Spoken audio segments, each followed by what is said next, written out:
সাল্লাল্লাহু মিনাল ওয়াহই আর রুইয়া সালিহা ফিন নাওম।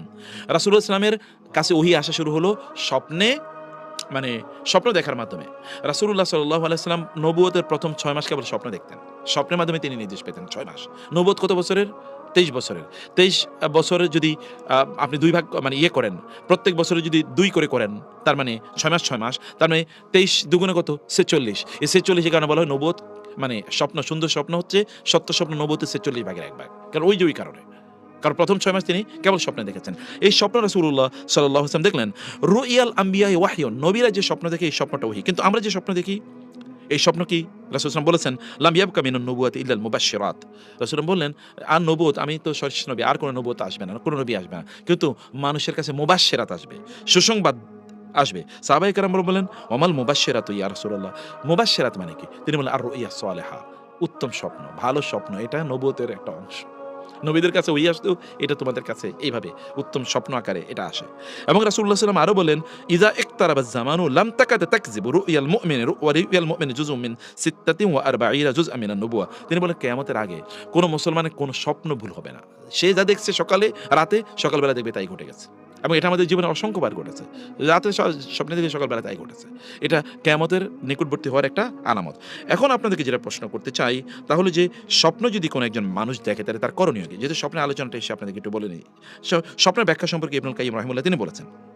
যেমন ধরেন, স্বপ্ন বাস্তব জীবনে এমন কিছু জিনিস আল্লাহ সুবহানাহু ওয়া তাআলা আমাদেরকে ঘটবেন আমাদের জীবনে, যেটা স্বপ্নের মাধ্যমে আল্লাহ সুবহানাহু ওয়া তাআলা আমাদের কাছে এটাকে ইঙ্গিত বা প্রতীকী বার্তায় প্রেরণ করেন। আচ্ছা, যেমন ধরুন, আপনি যে স্বপ্নে কাপড় অথবা জামা দেখেন, তার মানে হলো আপনার দিন এবং ধর্ম কি হবে? আপনি ভালো দিনদার হবেন। যদি কাপড় ভালো এবং বড় দেখা যায়, তার মানে আপনার দিন অনেক বড়, আপনি অনেক মুত্তাকি পরহেজগার লোক হবেন। আর যদি দেখেন আপনার কাপড়টাকে মলিন, সংকীর্ণ, ছেঁড়া, ফাটা, তাহলে বোঝা যাবে যে আপনার দিনের মধ্যে অবনতি ঘটেছে। অতএব জামা কাপড়টা দিনদারির ইঙ্গিত বহন করে। দিন ধর্ম যেমন মানুষের আত্মাকে রক্ষা করে, পোশাক তেমনিভাবে মানুষের শরীরকে রক্ষা করে। এই কারণে এটা দেখা হলো এটা। আমি কয়েকটা ইন্টারপ্রিটেশন আপনাদেরকে বলে রাখছি। আচ্ছা, তারপরে হচ্ছে কি, স্বপ্নে যদি আপনি আগুন দেখেন, তার মানে আপনি কি ফিতনা বা বিশৃঙ্খলা বা অরাজকতা এর মধ্যে আপনি পড়ে যাচ্ছেন। আগুন দৃশ্যমান, মানে ধন সম্পদ জ্বালিয়ে দেয়, আর ফিতনা অরাজকতা মানুষের অন্তরকে জ্বালায়। এই কারণে আপনি খুবই বিপর্যয়ের মধ্যে, একটু বিপদের মধ্যে পড়বেন যদি আপনি স্বপ্নে আগুন দেখেন। আচ্ছা, স্বপ্নে যদি কেউ নক্ষত্র বা তারকা দেখে, তখন এর অর্থ হচ্ছে আলেম ওলামা, জ্ঞানী গুণী বা কার মানে ইত্যাদি হবে। আলেম ওলামা এবং জ্ঞানীরা মানুষকে পথ প্রদর্শন করেন, আলোর সন্ধান দেন এই কারণে। আচ্ছা, আমার নিজের গল্প বলি। আমার মা বলেছেন যে ছোটবেলায় উনি স্বপ্নে দেখেছেন যে আকাশে বিশাল বড় তারকার মতো, অনেক বড় তারকার মতো একটা ফুল, বিশাল বড় একটা ফুল, এবং এটা তারকার মতো করে এরকম ফুল। তো তখন আমি খুবই ছোট, আমার বাবা মারা গেছে। তো উনি, আমার মা বললেন যে আমাদের এলাকায় সবচেয়ে ভালো আলেম, আমার বাবার বন্ধু। উনাকে গিয়ে বললেন। তো উনি বললেন যে আপনার আ একটা সন্তান অনেক বড় আলেম হবে। আমি জানি না কোন সন্তানের কথা এটা তিনি বলেছেন। তো এরকম স্বপ্ন কিন্তু মানুষের জীবনে ঘটে, এবং এই স্বপ্ন সত্যিকার ঘটে। তো যাই হোক, এরপরে কি হচ্ছে, নক্ষত্র তারকা যদি আপনি দেখেন তাহলে এমন হয়।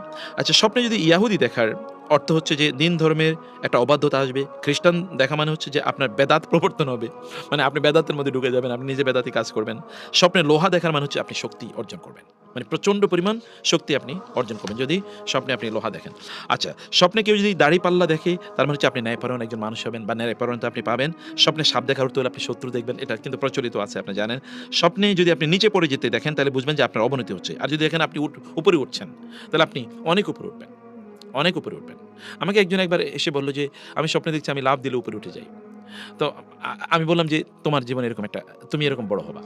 ইন্টারেস্টিংলি এরকম অনেকের জীবনে এমন ঘটে যে মানুষ এমন দেখে যে তিনি লাফ দিয়ে উঠে গেছেন। আমি একেবারে ছোটবেলায় আমার আমার একে স্পষ্ট মনে আছে। মনে হচ্ছে যেন আমি যখন এরকম লাফ দিচ্ছি, তখন আকাশে আমি অনেক উপরে, একেবারে মানে অনেক উপরে, প্লেনের কাছাকাছি এরকম উঠে যাচ্ছি। এরকম ছোট, ছোট এরকম অনেক স্বপ্ন মানুষের জীবনকে পরিবর্তন করে দেয়। আচ্ছা, কোনো অসুস্থ ব্যক্তি যদি আপনি স্বপ্নে দেখেন যে সে চুপচাপ ঘর থেকে বের হয়ে যাচ্ছে, তাহলে এর অর্থ হবে মৃত্যু। অসুস্থ ব্যক্তি ঘর থেকে বের হয়ে যাচ্ছে, মৃত্যু। আর যদি স্বপ্নে দেখেন যে তিনি কথা বলতে, বলতে ঘর থেকে বের হয়ে যাচ্ছে, তার মানে হচ্ছে যে তিনি সুস্থ হয়ে যাবেন। আচ্ছা, যদি কোনো ব্যক্তি স্বপ্নে দেখে যে তার মৃত্যু হচ্ছে, তাহলে এর অর্থ হবে সে পাপাচার থেকে তওবা করবে। দেখেন, স্বপ্নে মৃত্যু হচ্ছে, তার মানে তিনি পাপাচার থেকে তওবা করবেন। কারণ মৃত্যু মানে হচ্ছে আল্লাহর দিকে ফিরে যাওয়া। অতএব সুম্মা রুদ্দু ইলাল্লাহি মাওলাহুমুল হক। এখানে ফিরিয়ে নেওয়া মানে হচ্ছে মৃত্যু। ওমর